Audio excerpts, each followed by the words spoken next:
আসসালামু আলাইকুম, welcome to our YouTube channel. আমি আফরিন নিয়ে এসেছি আপনাদের জন্য নতুন আরেকটা ভিডিও।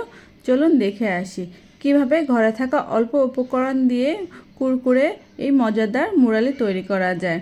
প্রথমে একটা বাটিতে 1 কাপ পরিমাণ ময়দা নিয়ে নিলাম, সাথে স্বাদমতো কিছুটা লবণ, 1 টেবিল চামচ পরিমাণ চিনি আর 1 টেবিল চামচ পরিমাণ রান্নার তেল দিয়ে ভালোভাবে মিশিয়ে নিলাম। যখন দেখব মুঠ করলে দলা পাকিয়ে আসে তখন আমার মিক্সারটা রেডি।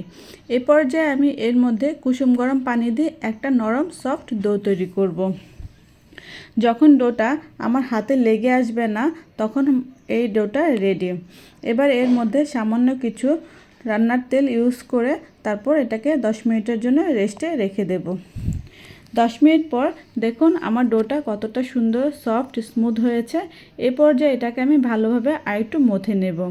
এবার রুটি বানানোর জন্য এটাকে শেপ দেব। সামান্য ময়দা ছিটিয়ে তারপর আমি একটা সুন্দর রুটি বানিয়ে নেব। এই রুটিটা পরোটার মতন হবে, বেশি পাতলা হবে না, বেশি মোটা হবে না, পরোটা থেকে কিছুটা মোটা হবে।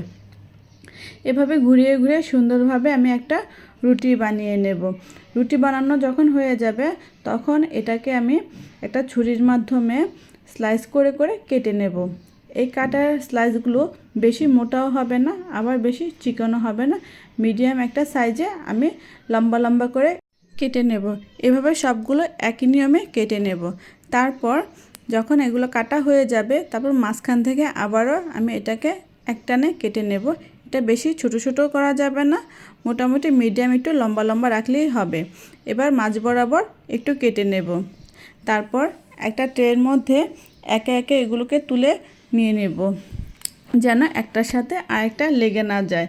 তারপর চুলায় একটা প্যান বসিয়ে তার মধ্যে পরিমাণে একটু বেশি করে তেল দিয়ে দেব।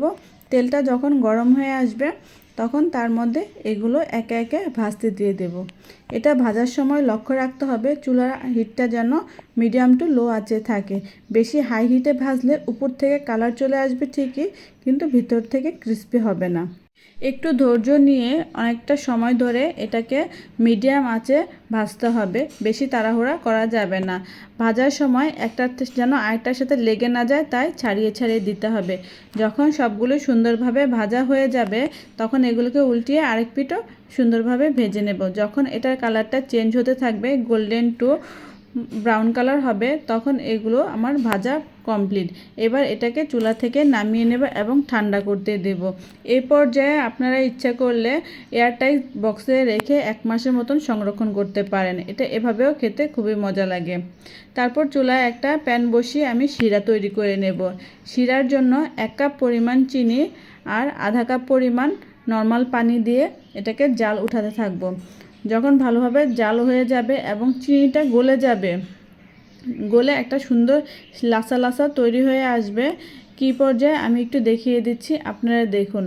যখন সুন্দরভাবে বলক উঠেছে এবং চিনিটা সম্পূর্ণ গলে গেছে এবং কালারটাও চেঞ্জ হয়ে এসেছে, এই পর্যায়ে আমি হাত দিয়ে একটু ধরে দেখব যে আমার আঠালোটা কেমন হয়েছে।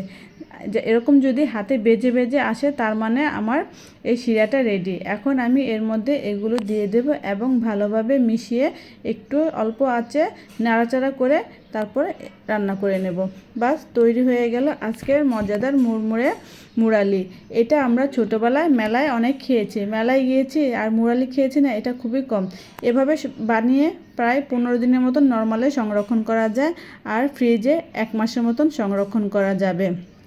এভাবে কে কে বাসায় মুরালি বানিয়ে খেয়েছেন কমেন্টস করে জানাবেন। যারা এখনও আমার চ্যানেলটা সাবস্ক্রাইব করেননি তারা অবশ্যই আমার চ্যানেলটা সাবস্ক্রাইব করে ফলো দিয়ে রাখবেন। আজকের জন্য এই পর্যন্ত। সবাই ভালো থাকবেন। আল্লাহ হাফেজ।